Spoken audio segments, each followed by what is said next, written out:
Hey Legacy family, how are you? This is Coach Cha, Senior Staff Coach and Director of Video-Based Training, and I want to welcome you into the first episode of Your Advantage, unfiltered, unscripted, and unplugged.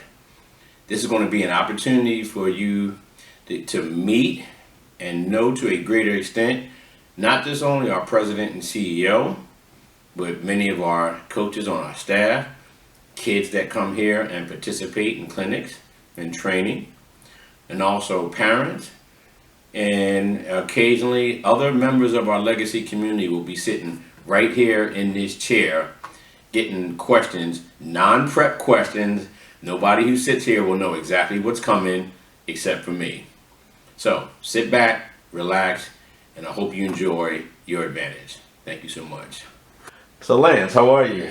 Doing well, thank you. Thank you for being here in the first edition of Your Advantage featuring Lance Lee. And this is going to be an opportunity, an unscripted, unfiltered, and unplugged opportunity for our entire Legacy family to hear directly from our new president and CEO. All right. So thank you for being here. So I understand that you're about to go on a trip. I am. Where are you heading to and for what reason? Myself and Kareem Bryant are headed to San Diego, California for the Tennis Development Workshop. It's one of several major workshops that the USTA puts on throughout the year, and this year we are being recognized as the NJTL National Junior Tennis and Learning Chapter of the Year. Chapter of the Year. So it's one of the biggest awards that they do, and it's a real honor to go and represent the organization. Okay. In all of the years that NJTL has been going on, do you feel as though that in the last couple of years we're doing our best NJTL work? I believe that we are doing our best work. I believe that we can do even better. We've come a long way from where we began. It was known as an inexpensive place to hit tennis balls. But in terms of real quality instruction, real quality programming, it left a lot to be desired. I give a lot of credit to Kareem for wanting to come in and give it a more professional look and feel, and it should truly serve as a feeder system to the center here. And it hasn't done that. When we're serving between 1,500 and 3,000 kids and we're not seeing that crossover, there's an issue there. And I've always been a strong believer in when kids get better, improve, they want to continue. And if they're not getting that quality instruction, that quality coaching, they're not going to improve. And then what happens? They lose interest. But we are, I believe, at our strongest point of NJTL, but I also firmly believe that we can continue to improve. Okay. Just the other night during our celebration for you, I made mention that I was fortunate to be involved in one of the very first NJTL programs going all the way back to 1976. Wow. So with that being said, what was your introduction to tennis? How did tennis find its way into the life of Lance Lee? Yeah, I remember it very vividly. My mother always used to say, I want you to play tennis or golf. And at the time, NJTL was a free summer program. You would go, there was no charge at all. So I went up to the Water Tower playground, and my mom said, "You're going to play tennis this summer." I met Chuck Jones, who at the time was he wasn't a regional supervisor, he was a site manager, so he was my first coach. I liked it. Tennis is an athletic game. It's a one-on-one. It's very competitive, even though people give it a bad rap, but it's a very physical game. Mentally challenging and strategic. So those were all things that appealed to me. And after one full summer, they said, "You got a little bit of talent. Do you want to keep playing?" I said, "Sure." And then that's how I transitioned into the indoor center. Okay. And it was kind of, the rest was history. But what I recall what I really liked was that it was competition in like the first or second week.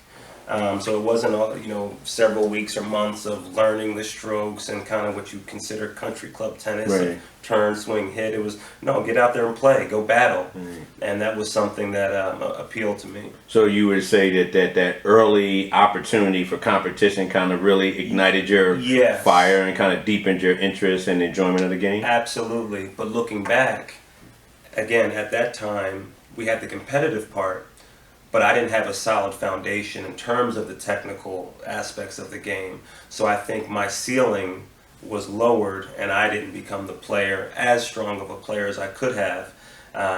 So it instilled that fire and competitive nature. But fast forwarding to now, if we can still imply that fire and competitive nature, but add the technical component to it in a fun and balanced way, I think the ceiling will be raised for this generation of NJTLers. Okay. At that time in your life, when tennis first came into your life, who was your favorite player? Was there a player that, let's say this, was there a player locally in the neighborhood that you looked up to, and was there a player at the professional level that really kind of hooked into Lance? Professionally, it's Agassi was cool and I kind of liked him, but my favorite player was Stefan Edberg. Stefan Edberg. I felt that he had a really smooth game. I was going back and forth between a two-hander and a one-hander at the time, but he had a really nice one-handed game, and I liked the serve and volley, the chip and charge, the crush and rush. He had a really even temperament. He didn't get too high or too low. So Stefan was my favorite player. Locally,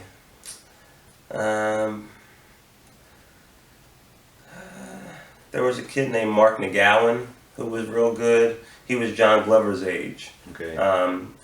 In the old center, there was only 4 courts. The 4th court had no alleys. It had was no just a alleys, square. right. And so, the highest level court was down here and, lower. So I could look down and see the older kids down there. So Ogidi Obi, Mark McGowan, Mike Sell, John Glover was somewhere towards the top, but I could look down and see him.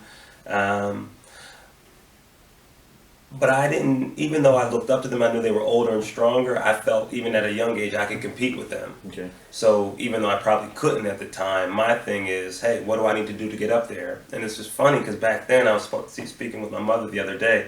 She said, I never remember hearing anybody complain about a court or a clinic. It just wasn't even a thought that a parent would do that. They trusted the coaches. You were where you're supposed to be. Right. And when you earn your way up there, you'll get there. Right. So when I was sharing some of the issues that we have, which I think are much better than in the past, I think our parent community, we are beginning to engender that full sense of trust, and I think we're moving in the right direction on that front. Great. As a young man, what other sports did you participate in, if any? Yeah, I played everything. I was at least above average in almost everything I played. Baseball I really enjoyed. Basketball I swam for a bit. Tennis and soccer became my main sport. So when I got to about 12 or 13, both coaches said, hey, because I was doing travel soccer, and obviously the demands of travel for tennis are what they are. So they said, you have to pick one.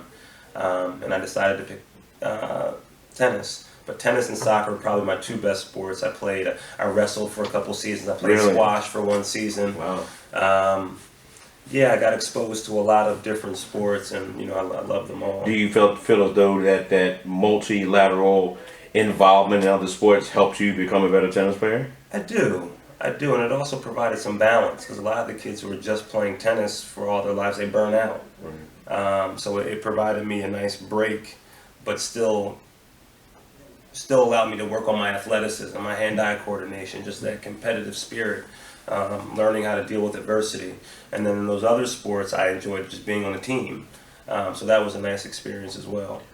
Did you have any particular goals once you really got fully immersed into the tennis life and the tennis community, and you began to learn more about it? What were your specific goals that you had that you wanted to achieve out of the game? I didn't really think too much about being a pro.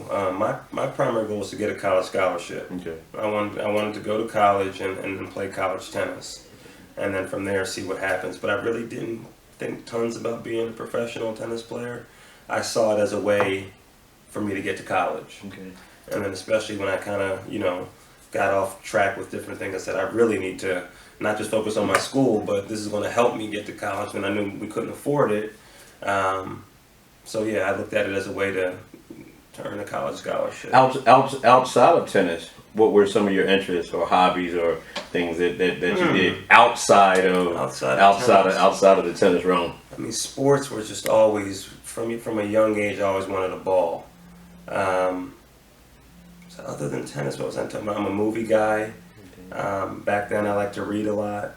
I like magazines. Right. You know, normal teenage stuff, but really sports was what I did. It was my hobby.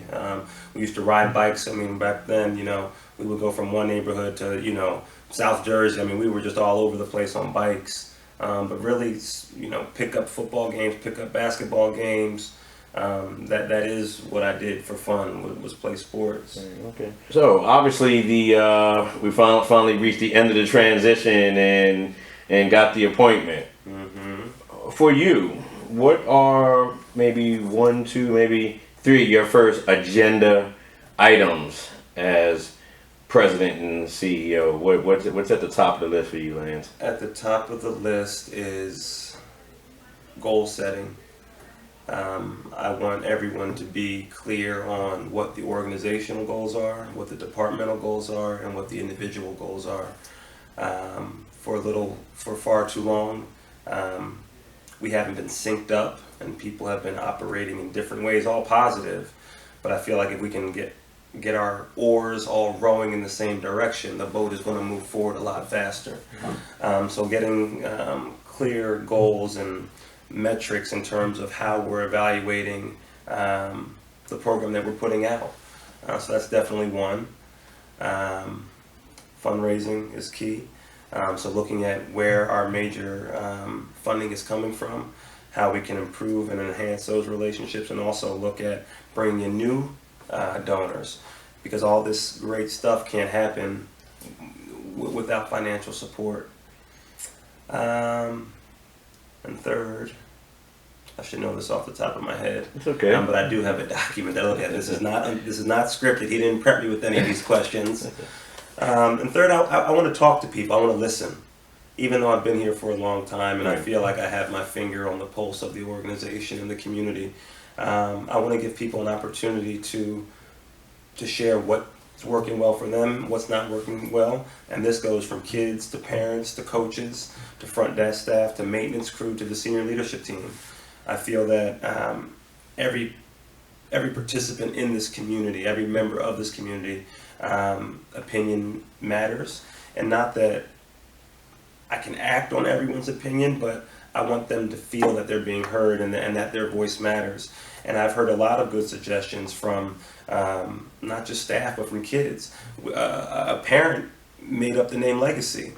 So, you know, I think that our community at times has been overlooked, and their opinions and their value are overlooked. But although we are a nonprofit organization, it's still a business, and the parents and the kids are our stakeholders. So they need to feel that they're important and that their voice matters. All right, great. Okay, so the final question, and keeping in line with the theme of what we want to do with Your Advantage, being unscripted, unfiltered, and unplugged.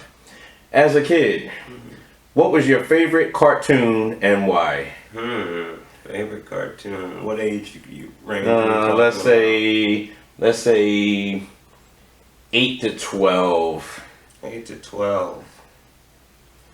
That might have been He-Man. He-Man. I liked He-Man. I like Thundercats. Thundercats.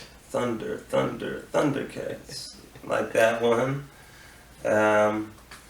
He-Man, Thundercats. I'll go with He-Man or Thundercats. He-Man and Thundercats. Yeah. Okay. All right. Listen. Thanks so much for being here. It's my pleasure. In this first episode of Your Advantage featuring Lance Lee, and we'll look forward to seeing you again next week. Lance, thank you so much, man. Thank you.